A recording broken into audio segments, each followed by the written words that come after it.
near Roswell, 2 discs crashed.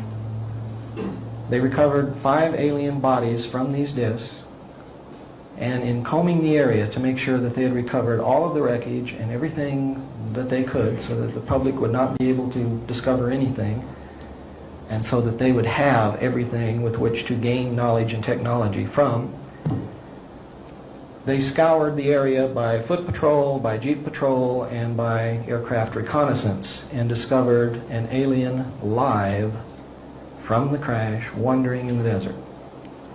They captured him. He was designated EB, Extraterrestrial Biological Entity. EB was taken to Los Alamos, where he was placed in a Faraday-shielded environment because he had the ability to read the thoughts and transmit thoughts to people outside of where he was being held captive. He also had the ability, through a device that he wore around his waist, to literally walk through walls. Now, we know through our own study of science that this is not far-fetched. We know that mass, or matter, is made up of molecules, which are made up of atoms. And in between these atoms, there's quite a large space on that scale. And in between the molecules, there is a large space on that scale also. It's much like being out in space and looking at the solar system. If the sun and each of the planets, if you were to consider them to be molecules, if you could get way down microscopically and look inside your own hand, you would see much the same thing. There are large spaces between them. They're held together by a force or an energy, which we know very little about. With the proper technology, you could literally put your hand through your other hand if you knew how to do that. The aliens apparently do, because they can not only walk through walls, but they are apparently able to abduct you from your bed in the middle of the night and lift you out through your ceiling without opening any doors, without lifting the roof, without opening any windows, and you pass right through it with no ill effects, and they can put you right back down in your bed in the same manner. Now, this sounds totally insane, doesn't it? Doesn't it really?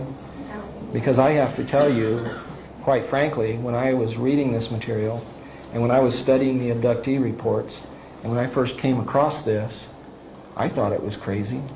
I thought it was insane, until I realized that it was absolutely real.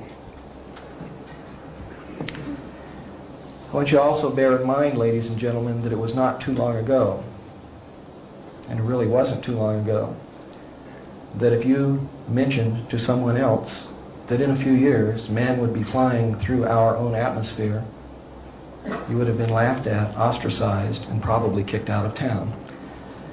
Then not long after that, when we did have aircraft and were carrying passengers through the air, if you had suggested to your neighbor that in a few years a man would be walking on the moon, you would have been laughed at, ridiculed, and maybe run out of town. Literally, when we put a man on the moon is when I realized that nothing is impossible. Nothing ever again can be impossible. The next most important thing that happened after they found EB, it came a few years later. EB became ill, and they tried to save him. They were unsuccessful. They didn't know how to go about it. But in an attempt to save him, and also in an attempt to gain favor with this technologically superior race, they began broadcasting out into space for help. We have one of your people here who crashed in one of your ships. We're trying to save his life. He's dying. Please help us save his life. By doing that, they hoped, number one, to make contact, number two, to make friendly contact, number three, that the aliens would see us as a benevolent people trying to help one of theirs and would not attempt to destroy us or hurt us. Because we realized that their technology was so far ahead of ours that in any military confrontation of any kind, we would have had no chance whatsoever. And basically that is still true today. What should give you good feelings is that if the aliens wanted to, they could have done anything that they wished to us many, many years ago, and they have not done that. So I see that as Good. Hopeful. I see it pregnant with all kinds of hope and possibilities for the future. Because we know, as the human race, what we usually do to an inferior culture, if we're technologically superior, is usually not that good. So there is a great deal of hope. There's a great deal of promise in that. E.B. died in June of 1952. As of the time of E.B.'s death, we had not had any answer to the message that we had sent out into space. The movie that you saw, called E.T., is the story of E.B. They have changed some things around to make it more palatable to you. The beginning of the story, he's running around in the desert. He's lost. The government is chasing him. In the real story, the government caught him. In the movie, the little boy gets him. And they form this symbiotic relationship. They're each getting something from the other. And it's a wonderful story. Well, in real life, the real life E.B. was assigned be his mentor, be his captor. And the same symbiotic relationship developed between E.B. and this Air Force officer, to the point where when E.B. died, the Air Force officer cried. He was deeply hurt. He'd lost a dear friend, because he had been with E.B. literally night and day since they had found him. In the movie, E.B. gets very ill, and everybody's very concerned. And the little boy plays the role of the Air Force officer. And you see that he cries. But in the film, he lives. E.T. Call Home was Project Sigma, to attempt to make communications with the aliens to come and help save the life of E.B. The government, ladies and gentlemen, is giving you information at an unprecedented rate every day. They are trying to get to your subconscious and tell you the story of what has happened over the last 44 years. So that when the truth comes out, it is not a critical shock. You will be prepared for it. You will understand what is happening. In 1953, we detected large objects in space coming toward the Earth. They took up a high orbit around the equator. These objects were determined to be spacecraft intelligently controlled. We did establish communications with them.